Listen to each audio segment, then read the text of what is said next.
You rearrange just 4 pieces and 64 cells become 65. Where did that extra 1 cell come from? If you've spent much time on the internet, you've almost certainly run into this trick at least once. You cut a chocolate bar once on a slant and once straight down, then quietly swap the pieces around. And yet the bar looks untouched. You pop the leftover piece in your mouth and do it again and again. This is the so-called infinite chocolate, a video that's been going around the internet for over 10 years. The comments always split into the same 2 camps, the people who say it works and the people who say no way. Today we take this trick apart all the way down. But the original trick comes before the chocolate. All you need is graph paper, scissors, and a little suspicion. On graph paper, draw a square 8 cells wide and 8 cells tall, 64 cells, exactly like a chessboard. Now cut it into 4 pieces and fit them back together the way the picture shows. What you get is a rectangle 5 cells tall and 13 cells wide. But 5 times 13 is 65. A few snips of the scissors and 1 cell appeared for free, and the paper never stretched. Where did that 1 cell come from? And can the same method really get you free chocolate? We'll barely use any equations. The only tool we need is a feel for how steep a slope is. Let's perform the trick first and investigate afterward. Here's how the cutting goes. On graph paper, draw a square 8 cells by 8 cells, 64 cells in all. First, take off the bottom 3 rows and cut them once along a diagonal. That gives you 2 long thin right triangles. The 5 rows left on top get a single slanted cut. This time you get 2 trapezoids. That leaves us with 4 pieces. Let's label them A, B, C, and D. Now rearrange the 4 pieces. They form a rectangle 5 cells tall and 13 cells wide. Take a look. On the left is the original square. On the right, the reassembled rectangle. Follow the same labels across both pictures. Not 1 piece was added and not 1 was taken away. Cutting paper and sliding it around can't change the area by so much as a hair. The pieces themselves are innocent. The 2 triangles are 12 cells each, and the 2 trapezoids are 20 cells each. Measure them one by one from their vertex coordinates and you get exactly 64 cells. The area hasn't changed. But the frame on the right is 5 times 13 or 65 cells. That's 1 cell more. A 65 cell frame is packed full by 64 cells worth of pieces. So where did that 1 cell come from? Here's a curious detail. The blue triangle A sits in exactly the same place in both pictures, down to the last coordinate. Only the other 3 pieces moved. So those 3 are our suspects. So who pulled this trick first? Its first appearance in print was in 1868. He quietly slipped the note into a journal he had founded and edited himself. The American puzzle maker Sam Lloyd claimed he was the first to show it, at an 1858 chess tournament. But that tournament was held in 1857. Historians of mathematics note it as nothing more than a claim. Now the real investigation begins. There aren't as many suspects as you'd think.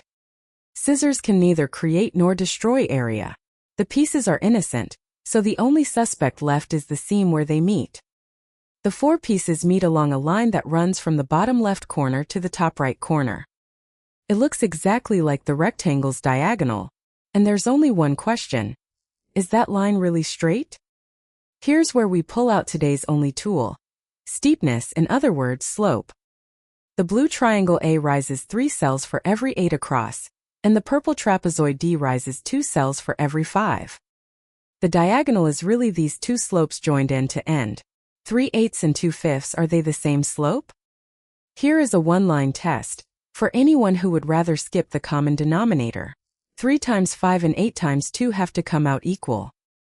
But we get 15 and 16, off by exactly 1. The 2 slopes are not the same slope. And that mismatch of 1 is not some coincidental number. It is the missing cell itself. Put them over a common denominator side by side. The triangle's hypotenuse is gentler than the true diagonal, and the trapezoid's slanted edge is steeper. So that diagonal is not a straight line. It is a path with a kink in the middle, and the upper and lower halves kink in opposite directions. So between them lies a very long, very thin gap, tilted on its side. Only inside the magnifier does the sliver finally look like a sliver. The lower path starts gentle and turns steep. The upper path starts steep and turns gentle. They meet only at the two ends. Measure the parallelogram lying between them with the shoelace formula, and the area comes out to exactly 1 cell, with no rounding at all. The area of the parallelogram spanned by the two arrows is the absolute value of their cross product, and that comes out to 1 as well. The 15 and 16 that decided whether the slopes match turn out to be the very numbers that measure the gap. That is no coincidence. Measure it again with Pick's theorem, which just counts lattice points, and the answer is once more exactly 1 cell. The cell we thought had vanished never vanished at all. It was spread out inside this flat little sliver the whole time. So why couldn't we see it? The two slopes differ by a mere 1.2 degrees, and the true diagonal sits wedged right between them. Even at its thickest, the sliver stands only 1/8 of a grid cell tall. Draw it in pencil and it hides inside the thickness of the line. In chocolate, it sinks into the score lines. What this trick attacks is the resolution of our eyes. In the smaller version, a 5 by 5 square cut into 2 and 3, the pieces overlap instead. The rectangle holds 24 cells, but the pieces add up to 25. The overlap is plain to the naked eye, so the trick gives itself away on the spot. Now it is time to name the mastermind behind the trick. The culprit is a very famous sequence. Look again at the numbers we cut with. We split 8 into 3 and 5, and the rectangle came out 5 by 13. The numbers in play are 3, 5, 8, 13, a stretch of the famous Fibonacci sequence, where each number is the sum of the two before it. It is no accident. Any stretch of the sequence works. Cut with 1 and 2 and 9 cells become 10. Cut with 2 and 3 and 25 cells become 24. With 5 and 8, 169 cells become 168. With 8 and 13, 441 cells become 442. The error is always exactly 1 cell, and only the sign flips back and forth. Gap, overlap, gap again. Cut with 2 and 3 and the overlap is fat enough that the trick gives itself away at a glance. Go the other way to a side of 21, and the sliver is only 1/21 of a cell wide. Even with the highlight switched on, you can barely make it out. Let's put it in symbols. Take a square of side A plus B and cut it into A and B, and the difference between the two areas comes out like this. Now plug in 2 consecutive Fibonacci numbers, and the difference collapses into a single power of -1. This is Cassini's identity from 1680. The difference is always either +1 or -1. The name on it belongs to the astronomer Giovanni Domenico Cassini. Yes, the same Cassini as the one in Saturn's rings. A note from a man who measured planetary orbits ended up, some 330 years later, breaking a chocolate trick's alibi. One more person loved this puzzle. Lewis Carroll worked out the general rule and then never published it.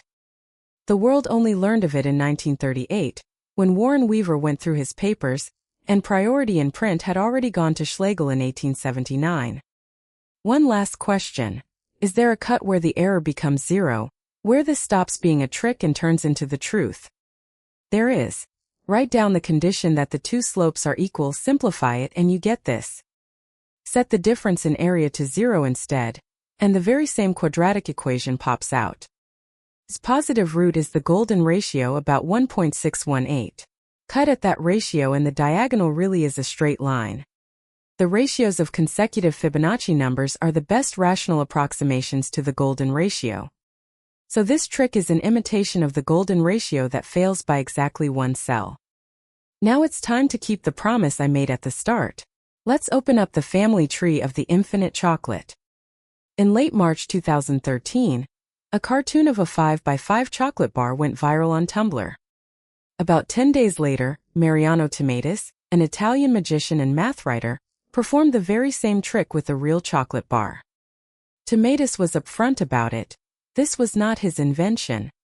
He had simply dressed an old principle in chocolate. Here's the blueprint.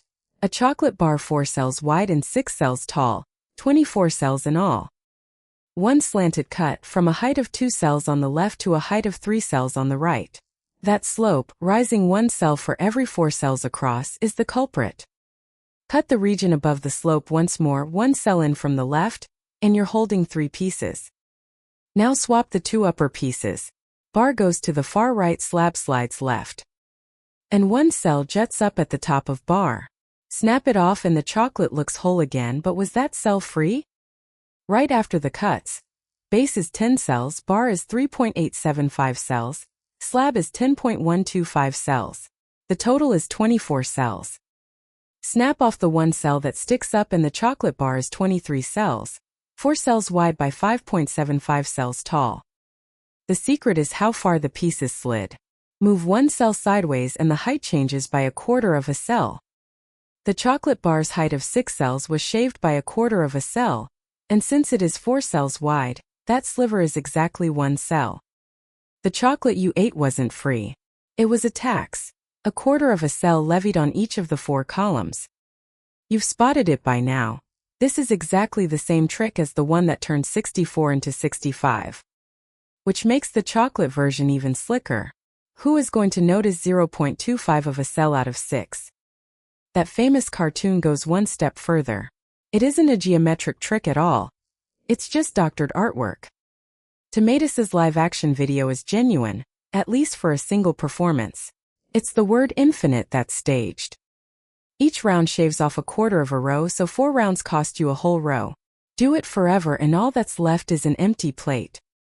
Let's close the case with 3 findings. First, scissors and glue cannot create area. If all you did was cut and rearrange, the total is unchanged. So the question isn't where the extra cell came from, it's where it was hidden. Second, the hiding place is always the same, a long thin sliver. The human eye cannot resolve a difference in slope of 1.2 degrees, and it cannot resolve a width of 1/8 of a cell either. Third, a convincing picture is not a proof. The smoother it looks, the sooner you should reach for a ruler. This lesson has a long pedigree. Take Paul Curry, an insurance executive in New York by day, a card magician by night. The math columnist Martin Gardner gave this whole family a name: geometrical vanishes. Climb further up the family tree and you reach geometric money, presented by the Englishman William Hooper in the 18th century. And further back still, all the way to Serlio in the 16th century. 5 centuries of happily falling for the same trick. Next time an infinite chocolate video turns up in your feed, draw an 8x8 square on graph paper. Under a ruler, the trick falls apart into a kink of 1.2 degrees and a sliver 1/8 of a cell thick. There is no such thing as free chocolate. There is only chocolate sliced very, very thin. But is there really no magic that turns 1 into 2? Move the stage to 3 dimensions and 1 ball becomes 2 identical balls. And that is a proven theorem. The catch: those pieces exist only by the axiom of choice. That dizzying story is for another day. If you enjoyed this video, please subscribe, hit like, and turn on notifications. See you in the next story.